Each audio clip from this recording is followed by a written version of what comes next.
and instantly switches to the 16. Really could be. Let's see if they go for the engagement. Seeing is spread out. Oh, big shot.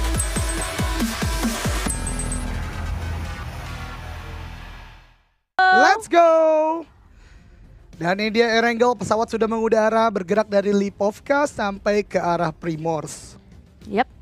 Dan untuk dari garis pesawatnya sendiri pun memang masih membagi secara horizontal, nggak horizontal banget sih, tapi ya mengarah ke quarry dan pembagiannya cukup merata.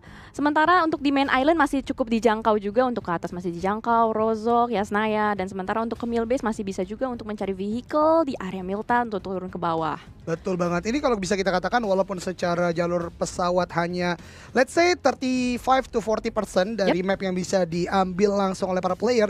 Tapi kembali lagi ini adalah OG map. Pasti player-player udah tahu di mana drop zone-nya yang akan dituju dan udah tahu di mana vehicle yang akan diambil nantinya. Jadi ini mungkin akan menjadi sebuah permainan yang baik nantinya karena akan banyak banget tim-tim yang harusnya sudah bisa langsung ke arah drop zone yang mereka inginkan. Ya betul sekali. Dan hal yang menarik adalah di sini T1 berpindah lagi.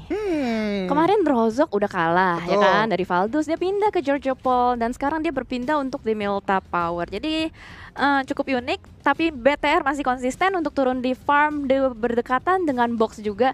Jadi kalau kita bisa bilang masih ada 70% 80% drop zone mereka masih sama. Mega ke Novo pastinya, tim IND ngambil ke Sovnovka Military Base. Jadi kurang lebih permainan akan sedikit mirip. Tim Secret seperti biasa untuk di area Gatka juga, TSM masih konsisten untuk masuk ke area Gorgopol. Betul sekali, tapi memang menjadi menarik. Mungkin tadi sejalan dengan apa yang Jelly udah statementkan, di mana kita berbicara Liga, ini akan menjadi sebuah pertandingan yang panjang. Jadi untuk memiliki backup strategi, sebagaimana mungkin yang T1 tunjukkan sekarang, itu menjadi penting.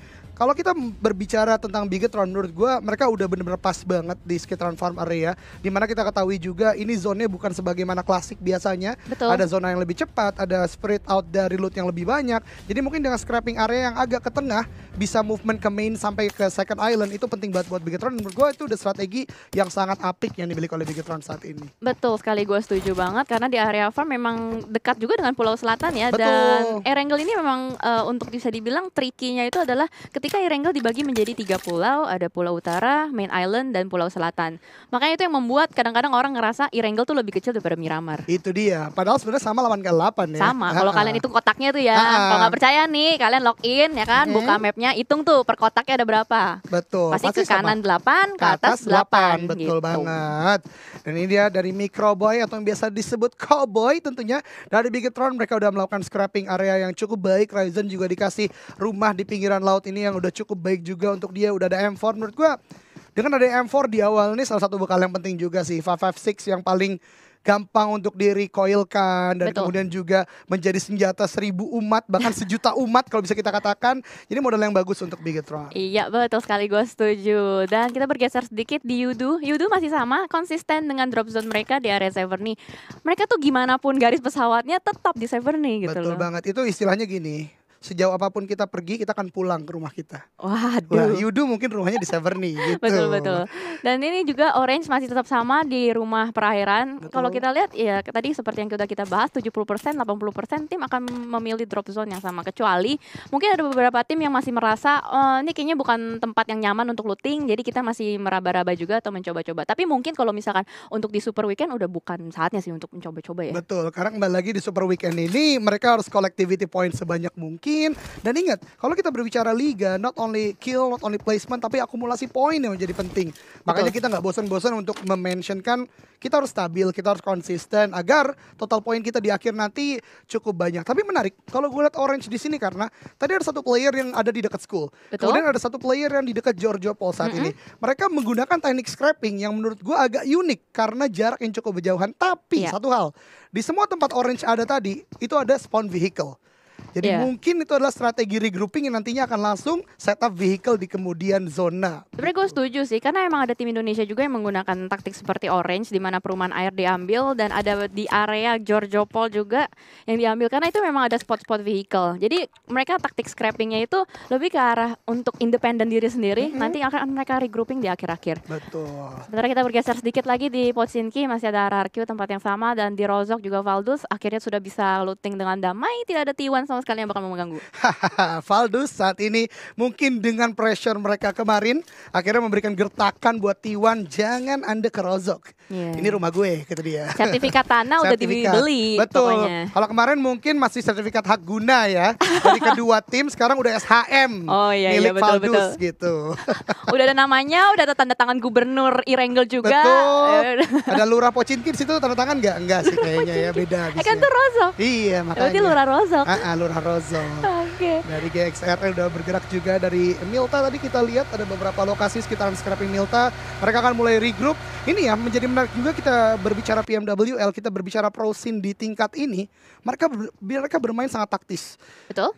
Banyak kontestasi yang kemarin gue saksikan juga. Mungkin akan ada sebuah penculikan 1-2 player, tapi mereka tidak memilih untuk langsung rush in, untuk langsung mewipe sebuah squad karena banyak pilihan yang lebih penting, dalam artian mungkin masuk dalam zona atau men-secure sebuah compound untuk holding position, dan itu yang menarik dari PMWL menurut gue nih.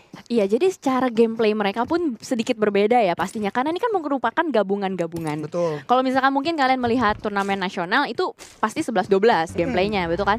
Kalau ini kan udah ada regionnya, udah ada SA, udah ada Korea juga, Jepang, bahkan ada yang dari wildcard. Jadi itu udah gabungan-gabungan dari gameplay dunia yang mereka harus imbangi. Gimana caranya gameplay gue harus bisa lebih unik, bisa di atas gameplay tim-tim lain. Betul banget. Jadi ya kembali lagi ada sebuah kolaborasi ya. Kalau biasa kita lihat collab tuh antara 1-2 orang, ini collab region negara bahkan. Jadi mungkin dari satu negara-negara lain berbeda gameplay, dan mereka harus bisa memaksimalkan gameplay yang ingin mereka mainkan. Dan dari Bigetron sudah melakukan loot di sekitaran farm area, ada sebuah trading item juga, dan kalau nggak salah tadi ada satu tim yang terspot di scrapping area ke arah prison atau ke arah shelter, dan langsung ditembakin aja mungkin untuk menghancurkan vehicle dari tires atau bannya ya. Iya, karena ini penting juga ya. Suatu vehicle tuh aset yang penting untuk melakukan rotasi. Jadi kalau misalkan bannya bocor, bensin nggak ada, itu juga agak merupakan kesulitan buat mereka. Tapi sepertinya di sini mereka memantau kendaraan atau vehicle milik GX. Karena tadi untuk dari drop zone-nya GX merupakan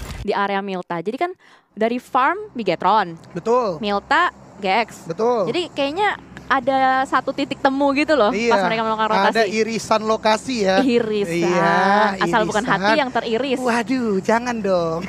Pakai doge galau. Aduh, cerita lama itu. Iya. Nah, itu GXR tadi mulai dihancurkan dari tires dari vehicle-nya agar kembali lagi sebagaimana yang tadi Jelly udah mention, rotasi menggunakan vehicle tuh penting banget. Di tempat lain, RRQ berdekatan banget dengan King of Gamers, udah punya vehicle juga, udah punya compound, dan ini menurut gue strategi yang bagus banget dari KOG, di mana mereka memadatkan vehicle mereka ke broken wall, jadi tidak terjadi yang tadi kita lihat Bigetron ke arah GXR. Jadi nggak akan mudah untuk bisa menghancurkan tires atau bannya begitu. Iya, jadi diparkirin ke dalam garasi rumahnya gitu kan ya. Dan sementara ini memang mereka berdekatan pastinya kan dari KOG kemarin-kemarin sih memang drop zone mereka di school, dan untuk kali ini mereka akan berdekatan dengan RRQ karena RRQ turun di Pochinki. Jadi ini sepertinya di jalur rotasi yang mirip-mirip, dan mereka seenggaknya udah mengamankan satu compound. Dan lagi-lagi kalau kemarin tuh pas nge-cast Irengel tuh kayak 10 menit pertama ya gini aja. Iya, begitulah. Gini aja ya kan. Iya, akan kita lihat rotasi, kita lihat masih melengkapi utility dan equipment. Karena ya placement point, kill point itu harus stabil, harus bisa mereka dapatkan sebaik mungkin. Jadi ya bisa kita lihat masih terjadi rotasi di mana-mana, masih ada holding position sebagaimana tadi KOG lakukan. Jadi mungkin belum banyak, dan bahkan zonanya mendonat sekarang ke arah center zona awal. Ya betul sekali, di mana semua berpusat pada main island pada kali ini. Jadi berarti dari Pulau Utara dan Pulau Selatan mereka harus melakukan rotasi, dan emang agak sedikit menumpuk di area tengah, di titik tengah circle-nya. Dan ini circle kedua, berarti masih agak longgar posisi-posisi zonanya juga, mereka masih bisa mencari-cari untuk meraba-raba kembali di mana titik-titik yang mereka bisa ambil untuk seenggaknya maybe menghancurkan vehicle orang. Tapi sementara kita bergeser sedikit, nampaknya sudah terjadi tembak-menembak di sini. Luxi sudah menerima banyak sekali damage, masih dengan orang yang sama GX yang dari tadi mereka sudah incar. Betul banget, ada perpindahan komponen dilakukan oleh GXR, dan Bigetron sepertinya sudah mendapatkan spot dari GXR itu sendiri. Namun disadari oleh GXR dan Luxi udah mulai ke hit dan cukup banyak. Bisa kita saksikan hanya ada satu first aid di Luxi tadi, jadi harus benar-benar dimaksimalkan. Mungkin ingin melakukan kontes harus langsung straight in, atau melakukan repositioning karena itu bahaya banget. Kita lihat tadi agak spread out, 3 orang dari Bigetron berdekatan, 1 orang agak jauh dan mereka ada di open field, Jel. Betul sekali, gue setuju. Dan mereka juga nggak bisa mendapatkan knockout atas satu player. Jadi kalau misalkan mereka harus mengkontes atau menabrak kompon itu bukan pilihan yang baik mungkin ya untuk di early game pada kali ini. Betul Dengan banget. utilities tadi kita lihat helmnya juga masih ada yang level 1 ya. Jadi ya bisa jadi mereka akan melakukan repositioning ulang. Dan sementara kita bergeser kembali di area Scout Orange. Dari sini mereka berdekatan juga dengan Yudu yang sudah mulai melakukan rotasi dari area pulau atas. Berarti ini kalau nggak salah di area utara-utara main island ya? Betul banget, utara-utara main island perbatasan dengan ke arah island yang ada di north atau di utara. Dan ini kita lihat dari Orange Rock sepertinya udah mulai mendapatkan vision juga ke arah Yudu. Dan mereka lebih memilih untuk agak backing up karena suara M24 itu emang berbahaya sih. Iya. Even helm level 3 pun akan merah banget kalau kena dari M24. Dan dari Orange Rock menyadari ada Yudu di depan sana. Mereka ingin memecahkan Dacia agar tidak bisa digunakan Yudu sebagai salah satu vehicle untuk rotasi mereka. Iya, Dan betul. kalau kita nggak bahas Yudu, menurut gue ini adalah sebuah gameplay yang bagus banget, dimana 2 orang memang stack in dalam kompon, 2 orang lainnya ada di bagian hutan atau di open field bagian atas, jadi bisa saling menjaga satu sama lain. Iya betul sekali. Jadi informasi yang mereka dapat itu bisa cukup banyak karena mereka nggak bertumpuk di satu kompon yang ada. Dan bergeser sedikit di GX tadi kan sempat ada Bigetron di sekitar mereka, tapi sekarang dari minimap kita sudah tidak memantau lagi ada angka nomor 5 ya kan. Bigetron tuh nomor 5 Nomor gitu. 5, betul. Jadi buat teman-teman misalnya nyari-nyari gitu minimap di mana ya Bigetron. Nah, cari aja nomor 5. Cari aja yang 5. 5 tuh red Tuh. alien. Nah, tuh kan kelihatan tuh tadi kan. Itu dia. sempet, Tadi slide ya kelihatan sedikit.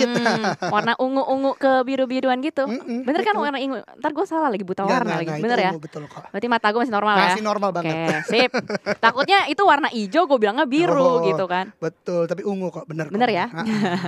Nah ini udah dekat lagi T1 tadi yang udah sempat dimention oleh Jelly. Mereka tadi berarti udah melakukan rotasi dari Milta Power ya. Yep. Tadi cukup jauh mereka mendapatkan vehicle, udah ada di kompon yang sedianya ini tadinya dimiliki oleh GXR yang tadi ditembakin juga oleh Bigetron Red Alien. Ya, betul sekali. Dan bergeser kembali di sini tim IND Insidious. Mereka tadi juga sempat kita lihat untuk drop zone di area Pulau Selatan Mill Base dan sepertinya mereka sudah mulai masuk juga ke main island.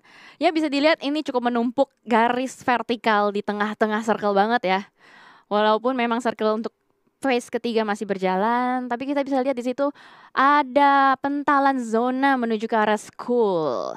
Betul banget, ada beberapa tim yang sudah ada di sekitaran sana, ada Valdus, kemudian tadi juga kita saksikan Yudu dan Orange Rock yang sudah saling berdekatan, ada RRQ juga yang memiliki high ground di sana. Nah ini dia, agak berbahaya saat ini untuk Bigetron Red Alien karena berdekatan sekali dengan Mega saat ini, hanya berbeda beberapa kompon. Dan kalau kita lihat di kill feed dari Valdus, udah ada satu knockdown atas tim Orange Rock, itu Scout, langsung dikonfirm jadi kill. Iya betul sekali, sudah terculik dan ada balasan balik kita lihat dari Mavic, cuman kameranya bergeser ke arah box pada kali ini. Box sudah mengkat rotasi sedikit demi sedikit, ada beberapa vehicle yang mulai memutar-mutar di depan mereka. Dan akhirnya kita melihat pertempuran antara Valdus dengan Orange. Granatnya sudah mulai masuk mendapatkan satu kill. 2 knockout demi 2 knockout sudah mulai terjadi di sini. Goda juga tetap melakukan spray down terhadap musuh di depan sana. Betul sekali, keduanya memiliki 2 active player saat ini, walaupun dari Orange Rock masih bisa untuk merevive salah satu playernya. Valdus agak cukup kesulitan karena satu orang ada di high ground. Mavi mulai ke arah atas, mungkin akan melakukan first aid terlebih dahulu dan masih mendengar banyak sekali stab dari Valdus dengan 2 orang tersisa, Goddard dan juga Armjon mencoba untuk masuk dan Gil di sana pinter banget mendapatkan sebuah tempat yang sangat kecil untuk dijadikan sebuah holding. Armjon last man standing dan langsung di wipe saja as the first team to go to the lobby oleh Orange Rock. Valdus the murder di Iya. posisi ke-16. Betul sekali, bukan permulaan yang baik untuk Valdus, tapi memang tadi kalau kita sempat lihat juga Orange sempat melakukan revive, itu yang membuat mereka reset lagi untuk playernya. Betul banget, langsung reset menjadi 3 active player lagi. Valdus tadi udah memiliki sebuah mentality yang cukup bagus. Mereka berani untuk rush in karena mungkin tahu satu player lainnya dari Orange ada di atas, tapi kemudian dimanfaatkan lagi oleh TPP yang dilakukan oleh Orange Rock. Dan di tempat ini dari tim NC berhadapan dengan Mega, ingin mencoba cut rotation tapi cukup jauh. Ada sebuah lower ground juga yang bisa digunakan Mega. Dan ini komponen menurut gue bagus banget kalau kita ngelihat tadi zona sementara. Ya betul sekali, zona sementara masih berada di main island mengarah ke school. Dan dari Killing Fish juga kita sudah mulai melihat ada beberapa korban knockout. Sementara di sini T1 akan berhadapan dengan Synergy di open field. Ini open field banget. Ini merupakan cekungan yang cukup populer, sering digunakan. Tapi memang di area T1 itu cukup berbahaya kalau misalkan belakangnya kosong. Nah, seperti kita lihat SG Synergy sudah mulai melakukan tapping-tapping dari area belakang T1. Betul banget, langsung saja baru dimention oleh Jelly, langsung benar ada SG dari belakang dan T1 udah melakukan sebuah smoke spot di sana di pop out untuk menjadi wall. Tadi kita lihat masih ada 2 bagi yang bisa digunakan oleh tim tersebut dan Synergy sepertinya lebih memilih untuk melakukan rotasi karena mereka untuk lebih penting mendapatkan sebuah tempat sebagai hold position dan ini keren banget dari Synergy juga. 1 orang ditinggalkan di dalam compound untuk bisa melihat pergerakan dari T1 dan 3 orang udah langsung ada di high ground yang mungkin akan bersiap untuk men-take down dari player-player T1. Harus hati-hati banget buat T1. Ya betul sekali, tapi hati-hati di situ ada Bigetron yang sudah terpantau, salah satu player dari SG dari TED nampaknya yang memiliki keunggulan di atas compound. Namun sekarang di sini dari Sirvi dengan AKM-nya dia sudah mulai memberanikan diri untuk maju lebih dalam lagi menuju ke arah T1. Betul sekali, T1 udah mulai terpojok di sini karena dari belakang mereka benar-benar open field. Kita lihat UAZ dia juga satu udah meledak. Ada sebuah tapping Sirvi. Hati-hati dari Seiden. Sebuah control M4 yang sangat luar biasa. Satu headshot masuk tadi dan langsung mengenokkan melalui body shot. Ya betul sekali, langsung dibalaskan begitu saja. Tapi sementara masih bisa ada waktu untuk melakukan revive karena ada cekungan juga dengan smoke setup kali ini. T1 harus kehilangan 2 vehicle, jeepnya dan bagi sudah berasap di situ. Sementara kita bergeser kembali. Di sini ada RRQ dengan box. RRQ berada memiliki kontrol di pinggiran circle, sementara dari box berada di luar dan memiliki lower ground. Ada granat yang masuk. Oh my god, hampir saja Loki ter-take down sedikit lagi. Tapi di sini Beer 11 masih memiliki kontrol dan granatnya itu berhasil mendapatkan Loki. Loki sudah tersungkur di situ.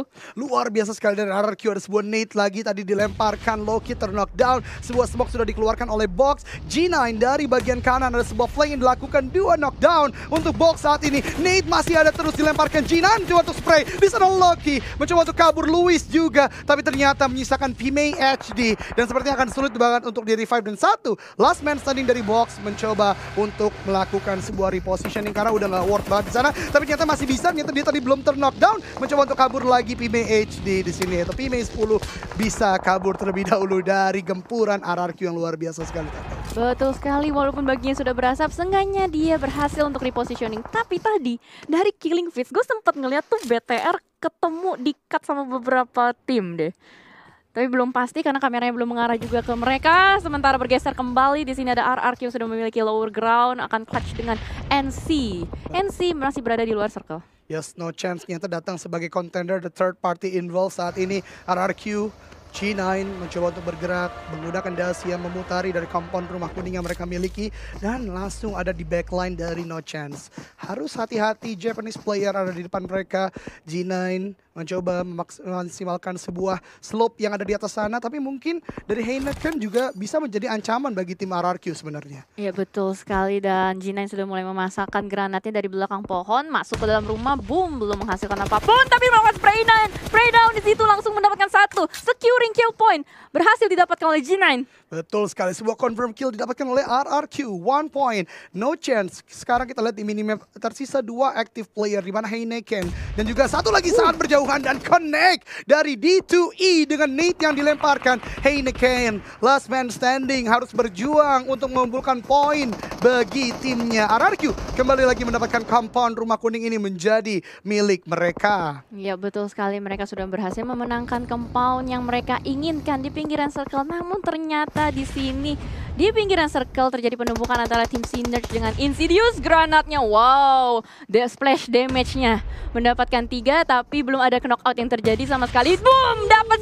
1, Ted langsung tersungkur. Baru saya disebutkan belum ada knockout, tapi ternyata ada sebuah surprise nade dilemparkan kembali oleh Insidious, menghancurkan vehicle, menokkan satu player. Strider juga udah sangat sekarat, bahkan confirm kill, menyisakan 3 aktif player dari tim IND saat ini. Hanya menggunakan sebuah prone di sana. SG tersisa 3 orang. Luar biasa sekali memang pressure yang diberikan oleh tim IND atau Insidious di sana. Kembali lagi melemparkan nade kepada tim SG. Tapi sepertinya ini ada sebuah blind spot karena ada sebuah smoke. Tapi kembali lagi IND mendapatkan knockdown dan langsung confirm kill. 2 active player left dari tim Synergy so far saat ini. Ya betul sekali, tersisa Strider dengan temannya yang sedang melakukan proning di dalam smoke. Tapi ada granat masuk. ke dalam satu player tim Insidious, menyisakan Kratos dengan temannya. Jadi 2 versus 2 situation saat ini. Betul sekali. Agak berbahaya, langsung di confirm kill aja. Kratos juga sepertinya udah mulai terspot, tapi kita lihat masih ada smoke yang menghalangi, tapi ada sebuah mark hit juga masuk. Kratos harus mulai repositioning kalau nggak mau kena gempuran terus dari tim Sinergi. Namun teman-teman, kita bisa saksikan di minimap ada T1 yang sebentar lagi mungkin akan mulai masuk zona, tapi Kratos akan mencoba untuk spray, udah sekarat banget dari tim Sinergi, dan justru ada sebuah refrag yang dilakukan oleh Strider mewipe tim IND untuk masuk ke ranah Tusun di posisi ke-14. Iya betul sekali, dan playzone-nya juga sudah mulai menghimpit. Di sini Strider sudah kehabisan first aid. Sementara kita bergeser sedikit ke tim Secret dengan RRQ di pinggiran circle. Granatnya connect ke Yuhai, harus tersungkur di situ. Biu last man standing mendapatkan spray down dari G9. Apakah rata? Wow, Rata oleh G9, dan RRQ Athena sudah membukukan 11 total kill so far. Luar biasa sekali, Sinergi juga tereliminasi, menyisakan beberapa tim saja yang tersisa, itu 10 tim saat ini. RRQ, the fight is not over yet. Ada sebuah gempuran lagi dari Mega. 2 orang dari RRQ ter-knockdown dan bahkan langsung ter-confirm kill oleh Mega yang out of nowhere datang saat ini di zona milik RRQ. Iya betul sekali, a new challenger has appeared. Mega saat ini sudah mendapatkan 2 kill tambahan. RRQ, Ernie, dan G9 masih tersisa di belakang sana. Tapi seenggaknya mereka masih survive dengan 2 orang tersisa. Namun di sisi lain T1 sudah tereliminasi di posisi ke-10. Ada balasan balik dari Ernie, mendapatkan 1 Mega Paradox dengan headshotnya. Tapi somehow Yudo sudah mulai tereliminasi juga. Wow, season rank nomor 1 kita sejauh ini sudah tereliminasi di posisi ke-9 karena sebuah gempuran dari tim lawannya tentunya. Mega masih mencoba untuk revive dari teman-temannya. Kembali lagi dengan 4 active player, namun 2 masih low HP, harus melakukan sebuah healing prompt. Tapi fight akan panjang antara Mega dan RRQ karena keduanya berada di pinggiran zona. Dan teman-teman bisa kita saksikan juga di minimap, Bigetron masih berusaha untuk masuk ke dalam zona walaupun hanya menyisakan Ryzen dan juga Microboy saat ini. Ya teman-teman, ayo support terus Bigetron karena Microboy dan Ryzen masih hidup, masih bisa melakukan rotasi, melanjutkan perjalanan mereka untuk fight for Indonesia. Namun sementara kita bergeser kembali di sini, RRQ Ernie masih belum puas, masih ingin membalaskan dendamnya terhadap tim Mega, masih melanjutkan spray down-nya ke arah beberapa player. Sementara zonanya 30 detik akan close menuju phase ke-6. Betul sekali, less than 30 seconds. Ini akan menjadi zona yang lebih kecil lagi. RRQ dan juga Mega masih melanjutkan long fight mereka. Tapi kalau kita saksikan dari RRQ seperti akan cukup kesulitan karena jalur rotasi mereka untuk masuk dalam zona benar-benar udah di-cut oleh Mega. Harus melakukan flank ke bawah sana. Di tempat lain kita lihat, Yureli berhasil mengenalkan Microboy. Dukung sekarang juga, makin semangat dukung Indopride agar Ryzen tentunya bisa coming out dan mungkin meratakan RCS di sana. Yes, harusnya comeback Israel teman-teman. Maka dari itu ayo pencet tombol like-nya terus, support terus Bigetron. Tapi tidak apa-apa, hashtag nice try Bigetron. Yap. Hashtag nice try Betul Bigetron. banget, sudah masuk ke jajaran top 10 tentunya. Ini akan menjadi modal yang bagus buat Bigetron di game-game berikutnya. Dukung terus Bigetron teman-teman semua. Hashtag nice try, like juga sekarang juga. Dan kita lihat tinggal misalkan 6 tim tersisa, 16 masih alive. Pergerakan dari RRQ sepertinya sudah mulai terbaca kembali oleh Mega. Ini akan menjadi kesulitan bagi RRQ karena walaupun dari 1 orang masuk, tapi menyisakan 2 active player melawan tim-tim yang masih full sebagaimana Mega. Ini akan menjadi salah satu kesulitan bagi RRQ saat ini. Iya, tapi untuk di sini Ernie masih mengamankan 1 mobil Dacia. Ini merupakan angin segar juga buat mereka karena vehicle sangat penting sekali untuk fight di open field seperti ini. Circle-nya benar-benar mengarah ke open field sekali. Kita bisa lihat banyak sekali smoke setup. Sementara masih tersisa 5 tim di sana. Masih ada KOG yang ternyata sudah mulai tertumbang satu persatu oleh Mega Anchor, mendapatkan clean vision sekali. Tapi masih ada beberapa tim yang berhasil untuk survive di belakang compound-nya. Mega masih mendapatkan dan menguasai upper ground kali ini. Betul sekali, dari high ground mereka memiliki sebuah posisi yang sangat baik untuk KOG. Masih mencoba untuk spray ke arah sana, dan RRQ sebagaimana yang tadi kita sebutkan juga masih long fight terjadi. Saat ini tidak hanya dengan Mega, bahkan juga dari tim 15 yang ada di depannya. Ini akan cukup kesulitan bagi RRQ dan sepertinya mereka akan lebih memilih untuk slowing down dulu, pace-nya diturunkan karena berhadapan dengan tim yang masih banyak player itu akan cukup kesulitan. Dan KOG dengan last man standing sementara ini, 1 orang yang agak jauh dengan tim lain atau dengan teammate lainnya mencoba untuk front, tapi ternyata GXR mencoba untuk revive. Ada sebuah spray dari atas G9 kembali lagi menunjukkan shine powernya, mendapatkan knockdown kembali dari pemain GXR. Iya betul sekali, vision dari G9 tadi cukup apik dan clean. Dan sementara kita bergeser sedikit dari konsep dan bergeser kembali ke Mega. Jadi Mega dan konsep ada di depan-depanan. KOG dengan Mega masih berhadapan, masih gontok-gontokan untuk mendapatkan